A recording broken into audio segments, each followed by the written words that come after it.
If you've watched my previous video, then yes, this is indeed the same outfit. I'm filming this back to back. Sometimes things happen.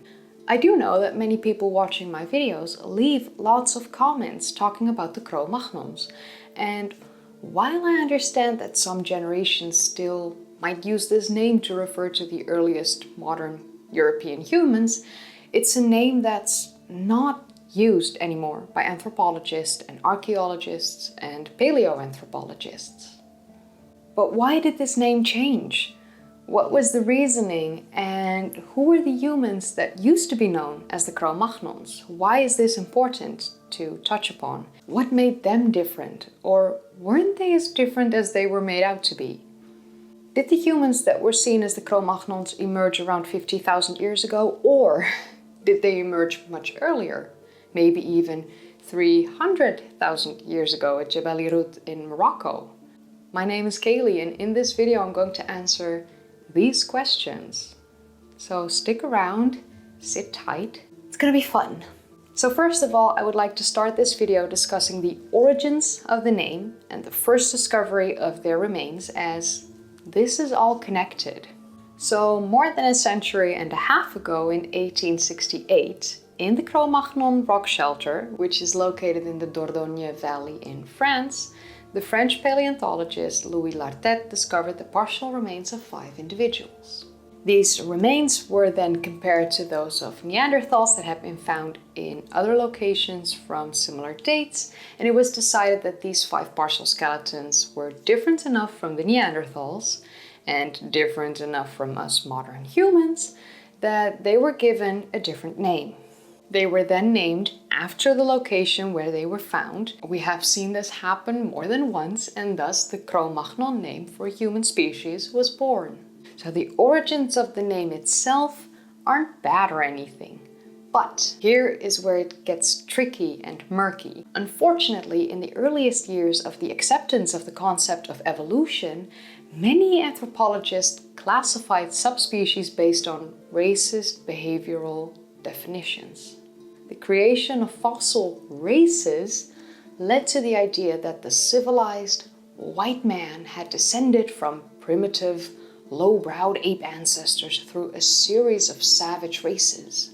The prominent brow ridges and flat forehead were classified as an ape-like trait, and during this time, the Neanderthals were considered to be a lowly race. This is unfortunately still believed by many people in modern times, which is why I made 2 videos. One talking about Neanderthal intelligence and the other one talking about Neanderthal misconceptions, because we need to change that belief system, the way we perceive them. So other racial anthropologists like Joseph Denneker and William Ripley in 1900 tried to classify the early European modern humans, or the Cro-Magnons. They actually did this classification by characterizing them as tall and intelligent Proto-Aryans who were superior to other races, who came from Germany and Scandinavia, although this was not founded on any evidence. None whatsoever. There have not been species that emerged out of the blue in Germany and Scandinavia.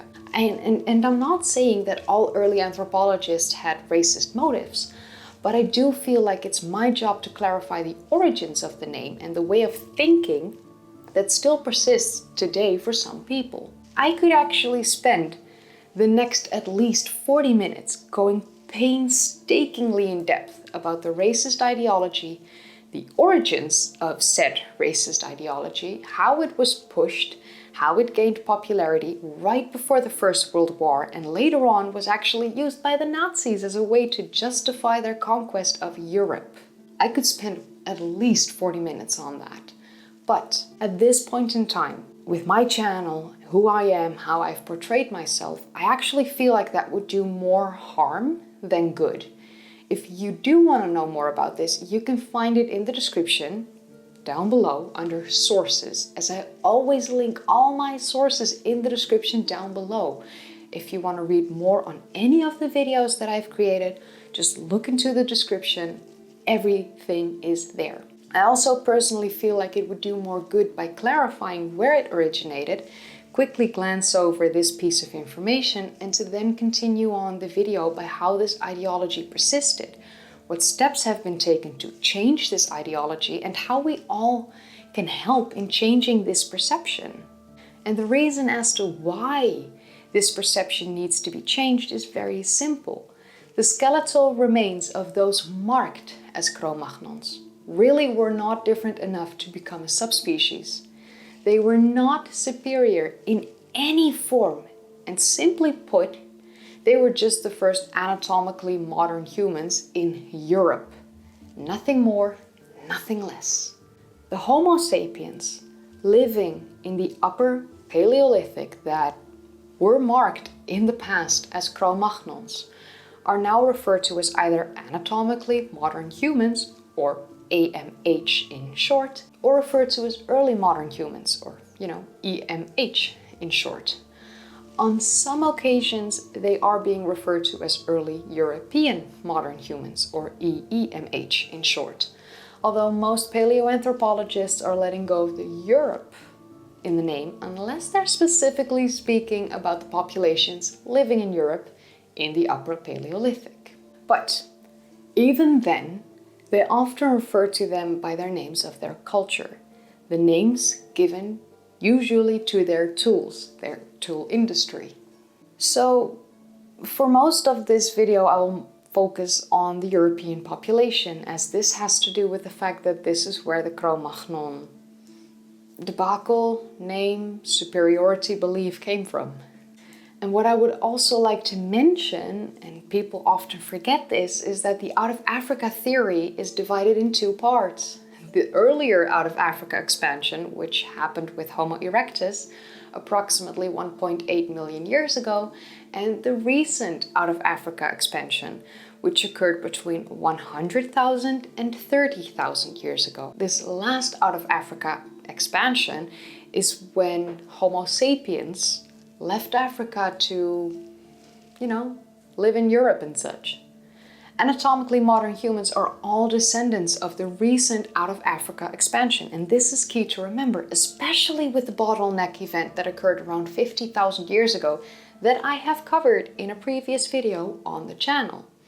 So before early modern humans came to Europe, it was inhabited by Neanderthals and their Mousterian culture, a stone tool industry. The Mousterian culture actually started around 160,000 years ago and lasted until the Neanderthals disappeared around 35 or 30,000 years ago. It's murky in those last 5,000 years. Were they there? Were they not?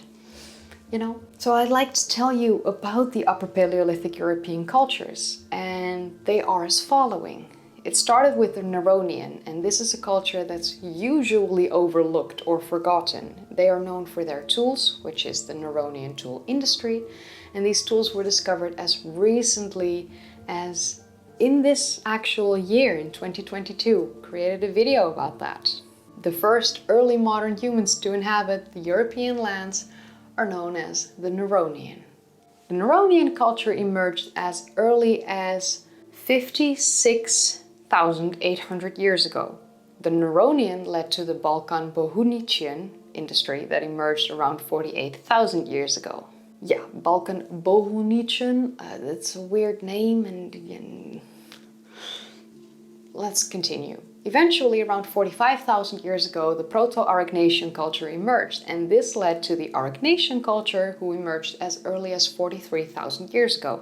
The Aurignacian culture disappeared somewhere around 26,000 years ago. The Aurignacian culture is actually often referred to as the first recognized Upper Paleolithic European culture, although they weren't the actual first. They're the first to be recognized as such. So when the Aurignacian culture emerged, it started to slowly replace the Neanderthals living in Europe and their Mousterian culture. And around 35,000 years ago, the Aurignacian culture completely replaced the Mousterian culture as the Neanderthals disappeared from the face of the earth. In the past, I have created a video on the disappearance of the Neanderthals, and I looked into the possibility of them going extinct, what led to their disappearance, and the chances of their species being assimilated into our own lineage of modern humans. This last thing is actually most likely what happened because we still carry Neanderthal DNA within our genomes in modern times. So the population of the Argnasian culture lived together with the population from the younger Graphetian culture for quite a while, as the Argnasian culture disappeared around 26,000 years ago at the latest. The Graphetian culture actually started approximately 33,000 years ago, and for at least 4, maybe 5 or 6,000 years, the population of these two cultures lived on the same lands. We don't know how peaceful, but at least they inhabited the same area. A fun thing to note is that the Graphetian culture is mostly well known for its creation of the Venus figurines. Not that they were the very first culture to create them, but that they were the culture that created the most of them, or the most unique Venus figurines. The oldest Venus figurine, however, is the Venus of Hollefels, and I already covered this in a video back in November 2021. Yes, I create a lot of videos.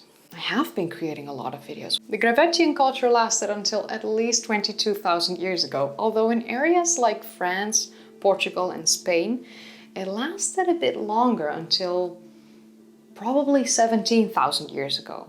Although these populations living in France and Spain and Portugal are also known as the final Graphetian, or sometimes even referred to as the Solutrean industry. Yeah, all these names.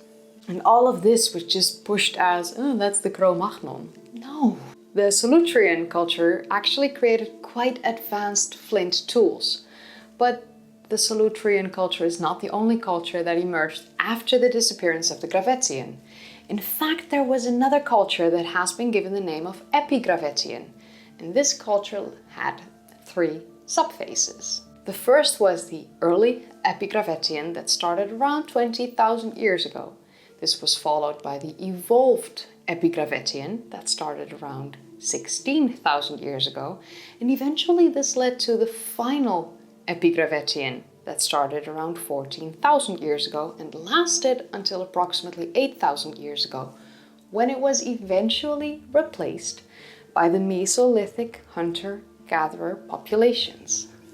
Europe in the Upper Paleolithic is much more diverse than anthropologists used to believe a long time ago, but not due to subspecies living on the continent, but because of all the different cultures and their ways of life. You don't have to be a subspecies or a different species or a superior species to live in a different way. In 2005, there were still scientists and anthropologists that were differentiating between early modern humans and us modern humans by looking at subtle differences in the morphology. We are extremely similar with only some minor differences, like the more robust leg bones of the early modern humans. But when I say early modern humans, what exactly do I mean? You might actually ask yourself. Because what is an early modern human? Is that a Homo sapiens? Well, the answer to that is yes, actually. Early modern humans, or anatomically modern humans, are indeed Homo sapiens. Nearly the same as us. And what we all know is that us, modern humans, are Homo sapiens sapiens. It is a double sapiens to differentiate between the early modern humans, the Homo sapiens, and us, the modern humans, the Homo sapiens sapiens. But we are the same species. Try to let that sink in. We are the same species. We now just differentiate between Homo sapiens and Homo sapiens sapiens. The so-called Cro-Magnon species never actually existed, and they were simply just part of our evolutionary tree. The first Homo sapiens that emerged 300,000 years ago. We know this due to the fossilized remains that have been found at Jebel Irhoud in Morocco that I covered in a video. Again, I covered something in a video. I never cover something in a video. What's funny is that the racially motivated anthropologists that tried to create a superior white subspecies failed miserably, as the remains that they classified as such were actually part of the lineage of Homo sapiens that originate in Africa. Some people still try to push the narrative of a Cro-Magnon population that emerged and lived in Europe, but as I showed in this video, none of this is true. There hasn't been one species that emerged in Europe, that came to life, that sprung to life out of nowhere just in Europe. They all came from Africa. And I sincerely hope that the name of Cro-Magnon in the future will only refer to the rock shelter in France where the fossils were found, and no longer will be associated with a population that never really existed. I do hope that this video helped clarify the name change and why I personally never used the term of Cro-Magnon in any of my videos, and why I won't do that in the future. I could, of course, make a dedicated video on the Upper Paleolithic cultures from Europe, if people are interested in seeing a video like that. I mean, I just named them very quickly because I don't want this video to be like an hour long. But yeah, if you want to see that, let me know. And please stop using the term Cro-Magnon in my comments, thinking that you're smart. If you want to teach me something, then actually use science and don't yell at me with your Cro-Magnon stuff. It's not helpful, it just makes me look at you in a different way. So yeah, but with that said, you have reached the end of this video. If you enjoyed watching, then don't forget to give it a thumbs up, subscribe if you'd like to see more of these kind of videos, and click that bell icon if you want to be notified whenever I upload. If you haven't seen my previous videos yet, then click the card in the upper right corner, or click one of the links in the description down below, or click a video in the end card.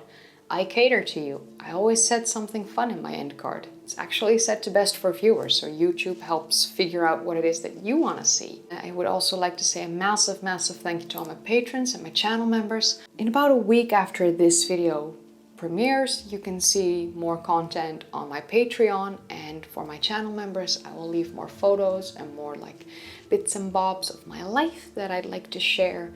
Not that I'm sharing much about my life, because I like to have a private life a little bit.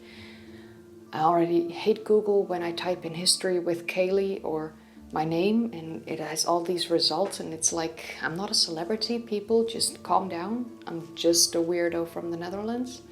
So yeah. But yeah, with that said, you have reached the end of this video, and be sure to come back next Friday or Sunday, or whenever I upload again. Bye guys!